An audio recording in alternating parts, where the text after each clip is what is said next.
Hello everyone, हम STET 2018 का paper discuss कर रहे थे जिसमें हमने 140 क्वेश्चन तक डिस्कस कर लिया था ईवीएस का पोर्शन। तो आज हम उसी को कंटिन्यू करेंगे और स्टार्ट करेंगे 141 क्वेश्चन से। अब देखिए 141 क्वेश्चन क्या कहता है, सिलेक्ट द इनकरेक्ट स्टेटमेंट। हमें 4 स्टेटमेंट दी गई हैं, इसमें से हमें ये बताना है कि गर्ल्स स्टेटमेंट कौन सी है, इनकरेक्ट स्टेटमेंट कौन सी है। तो फर्स्ट स्टेटमेंट देखिए, फर्स्ट स्टेटमेंट में ये क्या कहता है कि power petrol has higher octane number than ordinary petrol. तो ये बिल्कुल स्टेटमेंट ठीक है। आपको सबसे पहले तो पता होना चाहिए कि नॉर्मल पेट्रोल, ऑर्डिनरी पेट्रोल में और पावर पेट्रोल में क्या डिफरेंस होता है। तो ऑर्डिनरी पेट्रोल जो होता है उसमें हम नॉर्मल जो पेट्रोल यूज़ करते हैं उसमें ऑक्टेन का नंबर होता है, वो होता है 88 to 90। और जो पावर पेट्रोल होता है इसे हम प्रीमियम पेट्रोल भी कहते हैं, इसमें होता है 91 to 94। आपने देखा होगा जब भी आप पेट्रोल पंप पे जाते हैं वहाँ पे आपको दिखाई देता है 3 तरीके के पेट्रोल बेसिकली वहाँ अवेलेबल होते हैं। एक होता है हमारे पास नॉर्मल ऑर्डिनरी पेट्रोल, एक होता है हमारे पास प्रीमियम पेट्रोल या कहीं पावर पेट्रोल, और एक होता है हाई ऑक्टेन पेट्रोल। तो हम जब प्रीमियम पेट्रोल जो हमें मिलता है हम देखते हैं जनरली वो उसके प्राइजेस जो है वो ज़्यादा होते हैं as compare to normal petrol से। तो वो ऐसा क्यों होता है, उसके प्राइजेस ज़्यादा क्यों होते हैं? तो जो पावर पेट्रोल या प्रीमियम पेट्रोल कहें उसमें जो है वो बेटर माइलेज देता है, बेटर स्पीड देता है।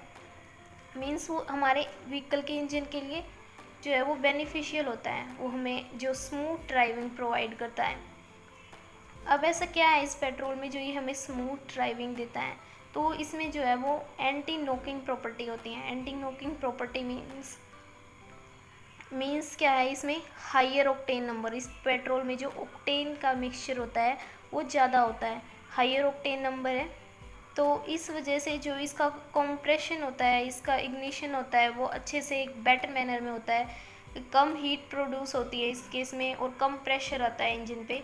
तो ये बेनिफिशियल होता है हमारे व्हीकल के लिए, और ये व्हीकल टू व्हीकल डिपेंड करता है कि उसके लिए कौन सा पेट्रोल अच्छा रहेगा, कितने ऑक्टेन नंबर का पेट्रोल उसके लिए अच्छा रहेगा। अब ये ऑक्टेन नंबर या ऑक्टेन रेटिंग का है, ये क्या होती है, ये बेसिकली फ्यूल की एबिलिटी होती है कि उसके पास कितनी एंटी नॉकिंग पावर है, या फिर कहें कितना रेजिस्ट कर सकता है वो नॉकिंग को। ठीक है, तो ये ऑप्शन क्लियर हो गया होगा, ये स्टेटमेंट ठीक है। अब सेकंड ऑप्शन की बात करते हैं। सेकंड ऑप्शन में क्या कहा है इसने, carbon footprint is measure of green house gas emission by product. ठीक है, अब इसका क्या मतलब है, कार्बन फुटप्रिंट क्या होता है? ठीक है, ये स्टेटमेंट भी। कार्बन फुटप्रिंट बेसिकली क्या होता है, ग्रीन हाउस जो गैसेस निकलती हैं डिफरेंट डिफरेंट प्रोडक्ट से, डिफरेंट डिफरेंट थिंग्स से जो हम डेली लाइफ में यूज़ करते हैं, जो ग्रीन हाउस गैसेस एमिट होती हैं उस प्रोडक्ट से, उसका मेज़रमेंट किया जाता है, उसे ही कहते हैं हम कार्बन फुटप्रिंट। और बेसिकली कौन सी गैस का मेज़रमेंट किया जाता है मोस्टली, वो है कार्बन डाइऑक्साइड। ठीक, जैसे एग्रीकल्चर हो गया, एग्रीकल्चर से सबसे कम जो है वो कार्बन डाइऑक्साइड निकलती है। फिर कॉमर्शियल एरिया, रेजिडेंशियल एरिया, वहाँ पे जो कार्बन डाइऑक्साइड निकलती है लकड़ी वगैरह जलाने से, नॉर्मली जो डेली लाइफ के काम है उनसे जो वो कार्बन डाइऑक्साइड निकलती है। फिर इंडस्ट्री में जो कार्बन डाइऑक्साइड निकलती है, जो इलेक्ट्रिसिटी हम यूज़ करते हैं उनसे जो ग्रीन हाउस गैसेस निकलती हैं, कार्बन डाइऑक्साइड बेसिकली ज़्यादा अमाउंट में निकलती है, इसलिए कार्बन डाइऑक्साइड की ही बात कर रहे हैं। या फिर कहीं ट्रांसपोर्टेशन व्हीकल से जो गैसेस निकलती हैं, तो उन सारे जो गैसेस निकल रही हैं, इन सारी चीज़ों से जो भी हम यूज़ कर रहे हैं डेली लाइफ एक्टिविटी में, जितना भी हम एमिट कर रहे हैं ग्रीन हाउस गैसेस का, उन सब का मेज़रमेंट कहलाता है कार्बन फुटप्रिंट।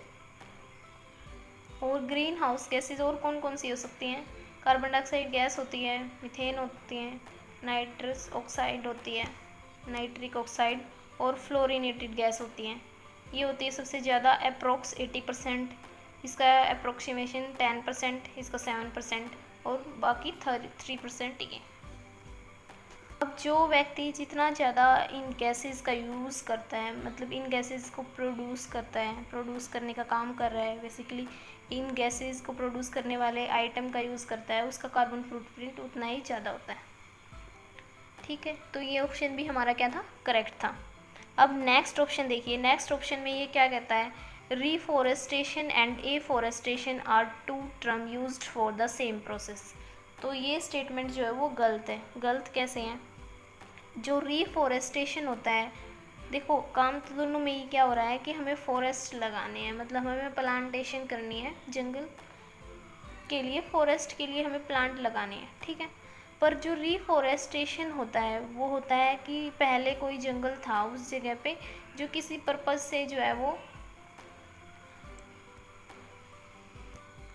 जैसे ह्यूमन डेवलपमेंट के लिए हो गया, सड़क बनाने के लिए, रेलवे लाइन बनाने के लिए उसे काटना पड़ा, या फिर फॉरेस्ट फायर में वो डिस्ट्रॉय हो गया, तो किसी भी वजह से ये जो है वहाँ पे जो फॉरेस्ट था वो अब नहीं है, या फिर उसका एरिया जो है वो हो गया है डिफॉरेस्टेशन की वजह से, तो वहाँ पे हम फॉरेस्ट के लिए प्लांट लगाते हैं, ट्रीज़ लगाते हैं, तो उसे हम कहेंगे रीफॉरेस्टेशन।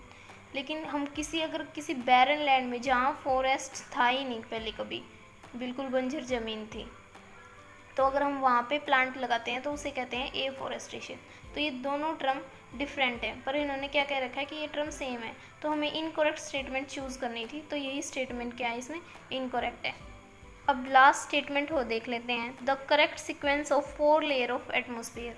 तो 4 लेयर दे रखी हैं एटमोसफियर की। एटमोसफियर के आपको पता होगा कि एटमोसफियर क्या होता है, जो अर्थ की चारों तरफ हमारी जो लेयर होती हैं गैसेस की, उसे ही हम कहते हैं एटमॉस्फेयर।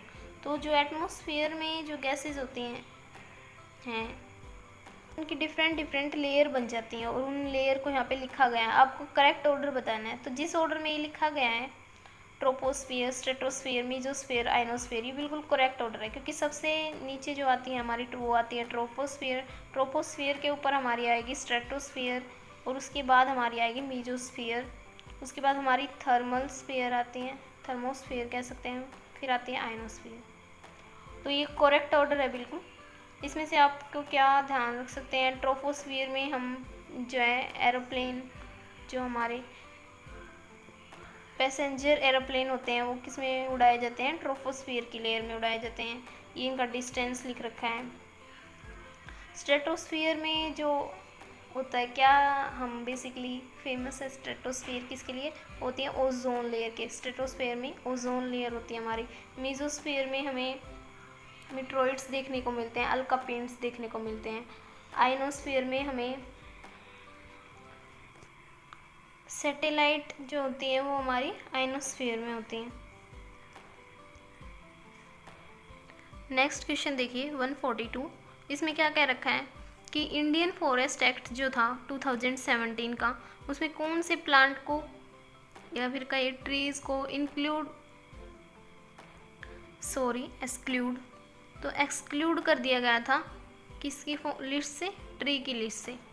तो क्या पूछा है इसने कि इंडियन फॉरेस्ट एक्ट था जो 2017 का, उसमें एक प्लांट था, एक ट्री था जिसे हमने ट्री की लिस्ट से एक्सक्लूड कर दिया था।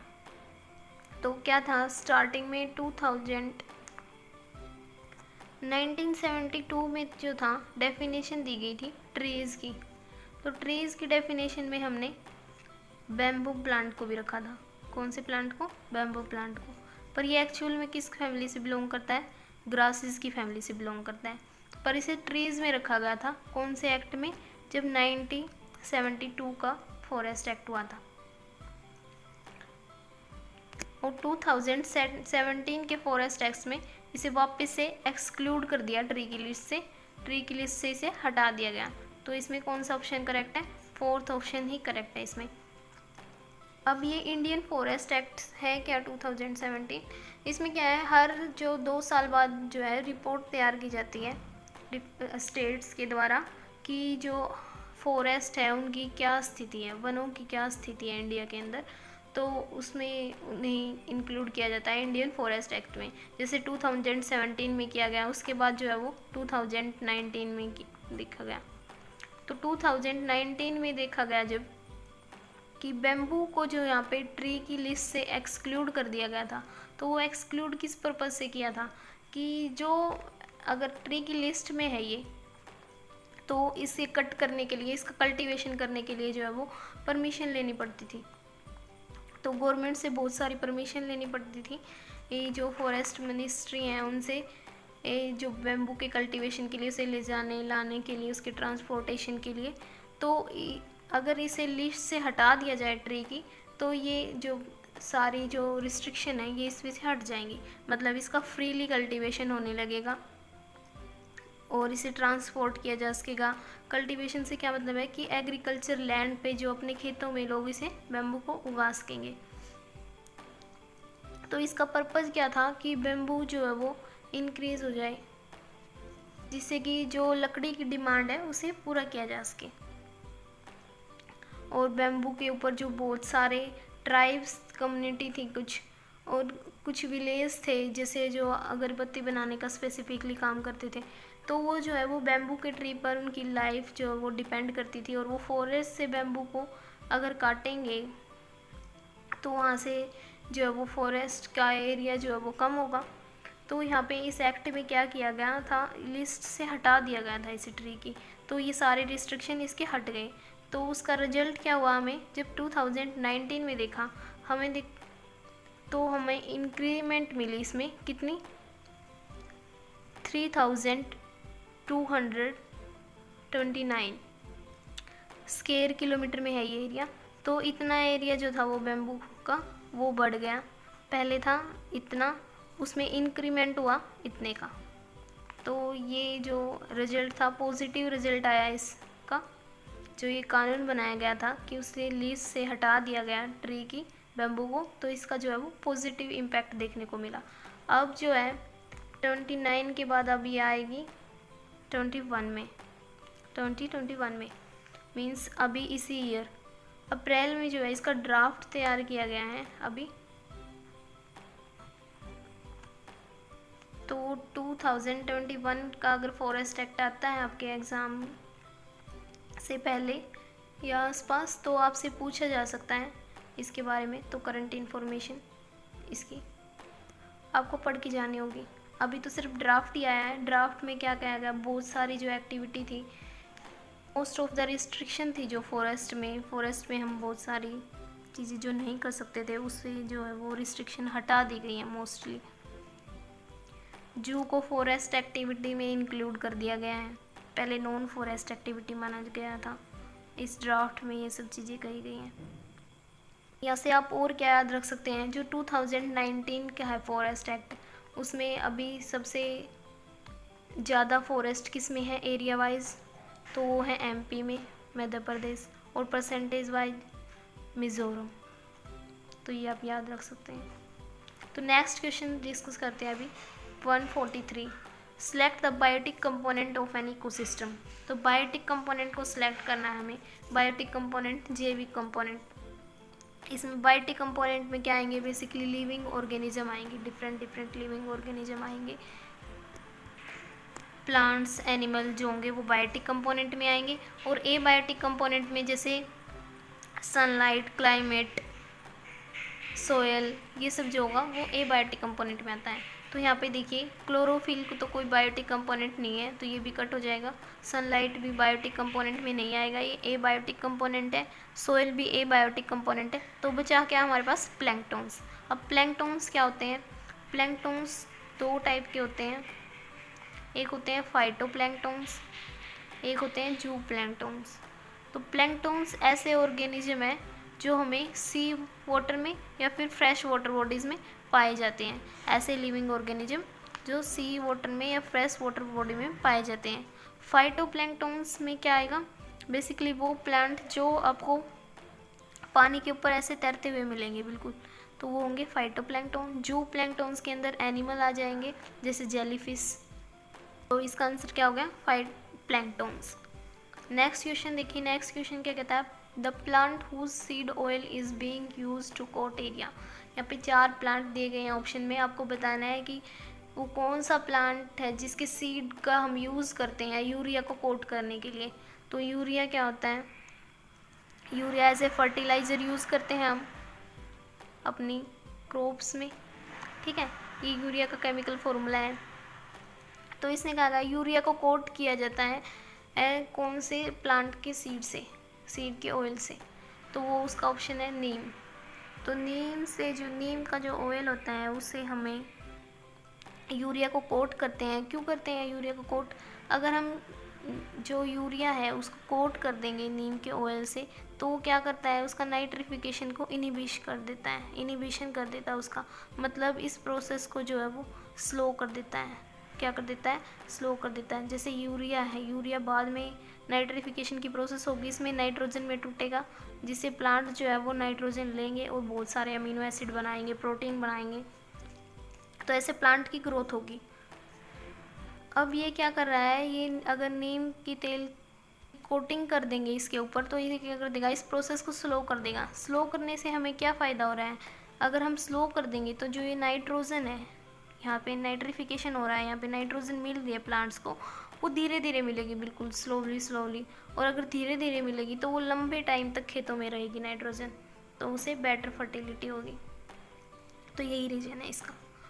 अब स्टार्ट नेक्स्ट क्वेश्चन में जो है वो स्टेटमेंट दी गई है आपको, एक बीच बीच में जो है इसमें यहाँ पे XYZ कंपोनेंट दे रखे हैं, ये आपको बताने हैं कि इनकी जगह पे क्या आएगा, एक तरीके से फिलिंग द ब्लैंक्स की तरह। तो स्टार्ट करते हैं। The incomplete combustion of firewood in home produce a poisonous gas. X, तो कौन सी गैस होती है वो? Incomplete combustion of firewood. तो अगर हम लकड़ी जलाते हैं और उसका इनकम्प्लीट कंबंशन करते हैं, मतलब उसे पूरी तरह नहीं जलाते, वो धीरे धीरे जलती रहती है, तो उससे क्या होता है, कार्बन मोनोऑक्साइड गैस प्रोड्यूस होती है। कौन सी गैस? Carbon monoxide. तो यहाँ पे एक्स की जगह आ जाएगा कार्बन मोनोऑक्साइड। तो कार्बन मोनोऑक्साइड देखिए दो ऑप्शन में हमारे पास, एक फर्स्ट ऑप्शन में और एक थर्ड ऑप्शन में। तो आगे पढ़ते हैं। When inhaled gas x, x क्या कहाँ पे? Carbon monoxide. जब हम उस कार्बन मोनोऑक्साइड गैस को इनहेल करते हैं, अपनी बॉडी में ले जाते हैं, तो क्या होता है, it's combine with Y present in blood. तो वाई मटेरियल से कंबाइन हो जाती है, जो कि हमारे ब्लड में प्रेजेंट होता है, तो वो क्या होता है, हेमोग्लोबिन। तो ये क्या करती है, किसके साथ कंबाइन हो जाती है, हेमोग्लोबिन के साथ कंबाइन हो जाती है। हेमोग्लोबिन क्या होता है, हेमोग्लोबिन जो है वो जनरली क्या करता है, वो ऑक्सीजन के साथ कंबाइन करता है, O2 मॉलिक्यूल्स के साथ। इसमें क्या होता है, बीच में आयरन प्रेजेंट होता है Fe2 पॉजिटिव की फॉर्म में, और इसकी साइड में यहाँ पे जो है वो पोरफायरिन रिंग प्रेजेंट होती हैं, 4 रिंग।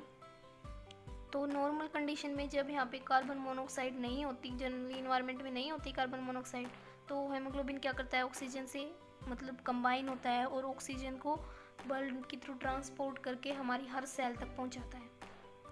तो हेमोग्लोबिन क्या करता है, ट्रांसपोर्टर का काम करता है, ये ट्रांसपोर्ट करता है किसका, ऑक्सीजन का। पर यहाँ पे क्या हो रहा है कि इनकम्प्लीट कंबशन हो रहा है, जिसकी वजह से कार्बन मोनोऑक्साइड प्रोड्यूस हो रही है, और कार्बन मोनोऑक्साइड से फिर हमारी जो हम इनहेल कर लेते हैं कार्बन मोनोऑक्साइड को, हमारे लंग्स के थ्रू वो चली जाती है हमारी बॉडी में। हमारी बॉडी में फिर ब्लड्स के अंदर हमारे पास हेमोग्लोबिन प्रेजेंट है, हेमोग्लोबिन कंबाइन हो जाता है कार्बन मोनोऑक्साइड से, तो यह क्या बना लेता है हमारे पास, कार्बोक्सी हेमोग्लोबिन। ठीक है। अब नेक्स्ट देखिए इसमें क्या कहा गया है, and reduce the capacity of carry gas z causing respiratory problem. तो कौन सी गैस की एफिनिटी को रिड्यूस कर देता है ये, तो जनरली जो ऑक्सीजन के साथ कंबाइन होने की एबिलिटी थी, तो उसको ये रिड्यूस कर देता है। तो जेड क्या हो जाएगा हमारे पास, ऑक्सीजन। ये तीनों ऑप्शन इस सीक्वेंस में थर्ड में ऑप्शन में अवेलेबल है, कार्बन मोनोऑक्साइड, हेमोग्लोबिन, ऑक्सीजन। तो ये है इसका करेक्ट आंसर। अब नेक्स्ट क्वेश्चन देखिए 146, ये क्या कहता है, India's first state to release a climate change action plan. तो इंडिया की पहली कौन सी स्टेट थी जिसने क्लाइमेट चेंज एक्शन प्लान पे जो है वो रिएक्ट किया था, अपनी रिपोर्ट दी थी, तो वो कौन सा स्टेट था, दिल्ली। तो कौन सा स्टेट था, दिल्ली।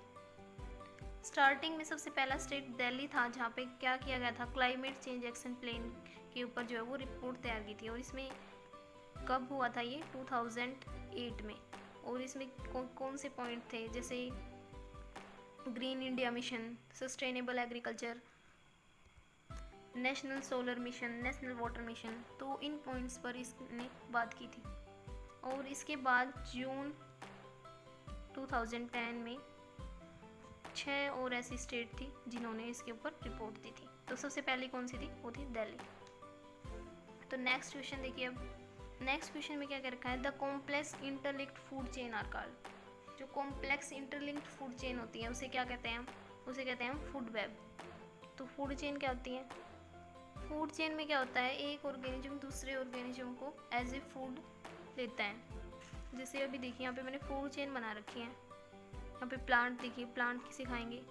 ग्रास ऑफर को। ग्रास ऑफर फिर फ्रॉग को खाता है, फ्रॉग को फिर कौन खाता है? स्नेक। ठीक है, तो ये नॉर्मल फूड चेन आपने देखी होगी, तो ये एक फूड चेन होगी। और क्या फूड चेन हो सकती है?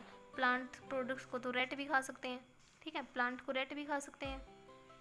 अब रैट को कौन खा सकता है? रैट को स्नेक खा सकता है, या फिर रैट को यहाँ पे वोल्फ भी खा सकता है, या फिर कैट कहीं। और स्नेक को कौन खा सकता है? वो खा सकता है ईगल। कौन खा सकता है स्नेक को? ईगल। तो ये दूसरी फूड चेन होगी। अब थर्ड फूड चेन और देखिए यहाँ पे, प्लांट। प्लांट पे फ्लावर लगे होते हैं, फ्लावर से यहाँ पे बटरफ्लाई आ सकती है फ्लावर पे, और बटरफ्लाई को कौन खा सकता है? Frog. Frog different different insect को खाता है ना, तो फ्रॉग खा सकता है। बटरफ्लाई को क्या खा सकती है? ड्रैगन फ्लाई खा सकती है, और ड्रैगन फ्लाई को कौन खा सकता है? बर्ड खा सकते हैं। ठीक है, और फ्रॉग को डायरेक्ट ईगल भी खा सकता है। अब देखिए ये डिफरेंट डिफरेंट फूड चेन है, पर ऐसा तो नहीं है कि ये फूड चेन ऐसे ही जाएगी। हो सकता है अब भी ऐसा तो नहीं है कि फ्रॉग्स जो है वो सिर्फ ग्रास ऊपर को ही खाए, वो रैट को भी खा ले, वो इंसेक्ट को खा ले डिफरेंट डिफरेंट। और ऐसे ही जो ईगल है वो ज़रूरी नहीं है कि वो स्नेक को ही खाए, वो फ्रॉग को भी खा सकता है। तो जो ये फूड चेन होती हैं डिफरेंट, वो इंटरलिंक्ड होती हैं एक दूसरे से, और एक जाल लाइक स्ट्रक्चर बना लेती है, एक नेटवर्क बना लेती हैं, तो उसे ही कहते हैं हम फूड वेब। डिटेल स्टडी इसकी इकोसिस्टम के चैप्टर में करेंगे। ये इसमें एक और ऑप्शन है, इंपॉर्टेंट है ये, ट्रॉपिक लेवल और फिर pyramid of biomass. Trophic level तो हम थोड़ा बहुत आइडिया ले चुके हैं, brief idea. Pyramid of biomass भी जो है वो इंपॉर्टेंट है। इसमें एनर्जी का फ्लो देखा जाता है कि किस में जो उल्टा पिरामिड बनेगा, किस में सीधा पिरामिड बनेगा, तो ये भी हम इकोसिस्टम के चैप्टर में डिटेल से डिस्कस करेंगे। इंपॉर्टेंट होता है, इसमें हर बार क्वेश्चन पूछा जाता है। अब नेक्स्ट क्वेश्चन देखिए, नेक्स्ट क्वेश्चन में क्या है? Match of match the following है। तो अब इसमें से देखिए, अगर आपको एक या दो भी याद होगा ना, तो आप इजीली जो है वो ऑप्शन तक पहुंच जाएंगे, करेक्ट ऑप्शन तक। तो स्टार्ट करते हैं। वर्ल्ड इन्वायरमेंट डे जनरली सबको याद रहता है, तो वो कब होता है? 5 जून को होता है। वर्ल्ड इन्वायरमेंट डे कब होता है? 5 जून को। अब देखिए ये क्या है? सी का फर्स्ट किस में है? इसमें है, बाकी किसी में सी का फर्स्ट है ही नहीं, तो यहाँ से ही आप ये करेक्ट ऑप्शन लगा सकते हैं। इससे आपका टाइम भी बचेगा, और अगर आपको ये याद नहीं है तो भी आपका काम चल जाएगा। अब बाकी भी डिस्कस कर लेते हैं। फिर है वर्ल्ड वाटर डे। तो वर्ल्ड वाटर डे कब मनाया जाता है? तो वो मनाया जाता है 22 मार्च को। फिर है ओजोन डे। ओजोन डे मनाया जाता है सितंबर में, 16 सितंबर को। फिर है इंटरनेशनल डे बायोलॉजिकल डाइवर्सिटी। तो बायोलॉजिकल डाइवर्सिटी कब सेलिब्रेट किया जाता है? ये किया जाता है मई में, 22 मई। लास्ट है इसमें अर्थ डे। अर्थ डे को मनाया जाता है 22 अप्रैल को। अब नेक्स्ट क्वेश्चन है इसमें, an example of conventional source of energy. आपको पारंपरिक ऊर्जा के स्रोत का उदाहरण देना है। इसमें कौन सा उदाहरण है वो ऑप्शन को चूज़ करना है। तो फर्स्ट ऑप्शन देखिए इसमें, टाइडल एनर्जी। जो टाइडल एनर्जी है, फिर geothermal energy, solar energy, nuclear energy. तो इसका आंसर तो हो गया न्यूक्लियर एनर्जी। सबसे पहले देखो, आपको कन्वेंशनल सोर्स जो होते हैं वो कौन से होते हैं? पारंपरिक सोर्स मीन्स जो परंपरागत स्रोत जो हम बहुत पहले से यूज़ कर रहे हैं, और जो रीन्यूएबल नहीं है, मतलब वो अगर एक बार हमने यूज़ कर लिए तो वो ख़त्म हो जाएंगे, फिर वो दोबारा से प्रोड्यूस या तो होंगे नहीं, या होंगे तो बहुत टाइम लगेगा उसमें, तो उसे हम कहते हैं कन्वेंशनल सोर्स, या कहें रीन्यूएबल रिसोर्स ऑफ एनर्जी। तो फर्स्ट ऑप्शन देखिए इसमें क्या है? Tidal energy. तो टाइडल एनर्जी कैसे प्रोड्यूस की जाती है? जो समुद्र में लहरें उठती हैं उनके थ्रू जो है वो हम टाइडल एनर्जी का यूज़ करते हैं। कैसे? जब ये लहरें उठती हैं तो इससे टरबाइन से कनेक्ट किया जाता है, वहाँ पे जो है वो एनर्जी प्रोड्यूस की जाती है। फिर है जियोथर्मल एनर्जी। जियोथर्मल एनर्जी का कैसे यूज़ करते हैं? जो हमारे अर्थ होती है उसके नीचे जो है वो एनर्जी होती है, थर्मल एनर्जी, हीट की फॉर्म में, तो उसका हम यूज़ करते हैं। जैसे हॉट वाटर अगर होता है तो उसे क्या करते हैं? उसे ऊपर निकाला जाता है यहाँ से स्टीम बनती हैं, स्टीम फिर टरबाइन पर पास की जाती हैं, तो टरबाइन जो है वो फिर उससे घूमती हैं, रोटेट करती हैं, तो उससे फिर एनर्जी प्रोड्यूस होती है। अब नेक्स्ट है सोलर एनर्जी। जो सोलर एनर्जी है थर्ड ऑप्शन, ये बहुत ही इंपॉर्टेंट है। इंपॉर्टेंट कैसे है, सोलर एनर्जी का जो है अब इंडिया में बहुत ज़्यादा यूज़ हो रहा है। इसमें जो है एक तरीके से रिवॉल्यूशन सा रखा है। सोलर एनर्जी में क्या करते हैं हम, बेसिकली सिलिकॉन की प्लेट लेते हैं, सोलर प्लेट होती है जिसमें सिलिकॉन का यूज़ किया जाता है। जब इसके ऊपर हीट पड़ती है, फोटोन पड़ते हैं जब सनलाइट के, तो यहाँ पे क्या होता है, इसमें जो इलेक्ट्रॉन होते हैं इसके अंदर, उन इलेक्ट्रॉन का जो है वो मूवमेंट होता है और इलेक्ट्रॉन के मूवमेंट से इलेक्ट्रिसिटी जनरेट होती है। तो सोलर एनर्जी जो है अब बहुत ज़्यादा यूज़ की जा रही है इंडिया में और बहुत सारे सोलर प्लांट लगाए गए हैं अभी नए। अभी जो है वो रिवोल्यूशनरी ईयर चल रहा है देखी जाए तो सोलर एनर्जी में। और अभी हाल ही में जो है एक रिपोर्ट आई है जिसमें कहा गया है कि जो इंडिया है वो थर्ड जो है रैंक पे है रीन्यूएबल सोर्स एनर्जी में। जो कुछ साल पहले तक बिल्कुल ही डिपेंड था, सिर्फ जो एनर्जी थी वो जनरली जो पेट्रोल, नेचुरल गैस, कोयले से ही जो है वो ज़्यादातर प्रोड्यूस हो रही थी। तो अभी सोलर एनर्जी का जो है वो बहुत ज़्यादा यूज हो रहा है। अभी नेक्स्ट है इसमें न्यूक्लियर एनर्जी। अब न्यूक्लियर एनर्जी क्या होती है, अभी न्यूक्लियर एनर्जी जो होती है वो एटम्स के अंदर जो न्यूक्लियस प्रेजेंट होता है, एटम के अंदर हमारा न्यूक्लियस प्रेजेंट होता है, तो उसके अंदर जो एनर्जी होती है उसे हम कहते हैं न्यूक्लियर एनर्जी। अब ये प्रोड्यूस कैसे होती है, अब जब इस एटम का ब्रेक डाउन होता है तो इसका फ्यूज़न होता है जब इसे प्रोड्यूस होती है एनर्जी, या फिर इसके फ्यूजन से भी एनर्जी प्रोड्यूस होती है। और हम कैसे प्रोड्यूस करते हैं, हम जनरली फ्यूजन से ही प्रोड्यूस करते हैं। और एटम भी कौन से लेते हैं हम, इसमें रेडियो एक्टिव एलिमेंट लेने पड़ते हैं हमें, जैसे यूरेनियम। तो इनसे जो है हमें न्यूक्लियर एनर्जी मिलती है। तो अब ये तो जो है एलिमेंट इतने ज़्यादा नहीं है, ख़त्म हो जाएंगे बहुत जल्दी और फिर बनने में भी बहुत टाइम लगेगा। इन्हें हम दोबारा यूज़ नहीं कर सकते ना एक बार यूज़ करने के बाद। तो इसलिए ये क्या है, conventional source of energy. Conventional source of energy में और कौन कौन से आएंगे, उसमें आएंगे आपके फॉसिल्स जो होते हैं, फॉसिल्स फ्यूल्स हो गए, जिसमें आएंगे अपनी ऑयल, नेचुरल गैस। तो ये बनने में बहुत साल लग जाते हैं। जब प्लांट मटेरियल या फिर लिविंग ऑर्गेनिज्म जब डेड हो जाता है, तो उसके डेड होने के बाद जब वो ज़मीन में जो है नीचे धंस जाता है, उसके ऊपर बहुत सारी परतें चढ़ जाती हैं, तो वहाँ पे जो है उनके फॉसिल बनते हैं। तो इस प्रोसेस में सालों लग जाते हैं। तो इसलिए जो है ये नॉन रिन्यूएबल है। अब लास्ट ऑप्शन देखिए, लास्ट ऑप्शन में आपको बायोस्फीयर दिए गए हैं, फिर ये दिए गए हैं उनकी हॉटस्पॉट कहाँ है या फिर वो कहाँ लोकेटेड है। अब बायोस्फीयर क्या होता है, सबसे पहले तो बायोस्फीयर क्या होता है, बायोस्फीयर रिजर्व एरिया होता है। किसके लिए, प्लांट के लिए, फ्लोरा के लिए भी और फोना के लिए भी, मीन्स प्लांट के लिए और एनिमल के लिए जो रिजर्व एरिया होता है उसे हम कहते हैं बायोस्फीयर। अब इसमें खास बात क्या होती है, इसमें जो है वो ह्यूमन बीइंग को भी इंक्लूड किया जाता है। मीन्स जो भी स्पीसीज अगर वहाँ रह रही हैं उस एरिया में तो उन्हें भी उसमें ही इंक्लूड किया जाता है। अब फर्स्ट इन्होंने दे रखा है नीलगिरी बायोस्फीयर रिजर्व, तो ये बिल्कुल करेक्ट है। केरला, कर्नाटका, इन तीनों जगह होता है, ये यहाँ पर लोकेटेड है ये। तो नीलगिरी बायोस्फीयर जो है वो अपने रिच फ्लोरा के लिए बहुत ज़्यादा फेमस है। इसमें जो है 175 ऑर्किड की स्पीसीज मिलती हैं। नेक्स्ट देखिए, इसमें नोक्रेक बायोस्फीयर रिजर्व दे रखा है, ये दे रखा है इसमें इन्होंने मिज़ोरम में बता रखा है ये, पर ये मिज़ोरम में नहीं है, ये कहाँ पे है, मेघालय में। कहाँ पे है आपका ये, मेघालय में। नेक्स्ट है सिमलीपाल बायोस्फीयर रिजर्व, यहाँ पे दे रखा है उड़ीसा में, तो ये उड़ीसा में ही है। फिर है देबांग बायोस्फीयर रिजर्व, ये अरुणाचल प्रदेश में, तो ये भी ऑप्शन जो है करेक्ट है।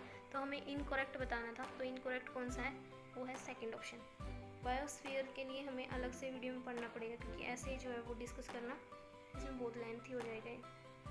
तो 2018 का ईवीएस का पोर्शन यहाँ पे कंप्लीट होता है।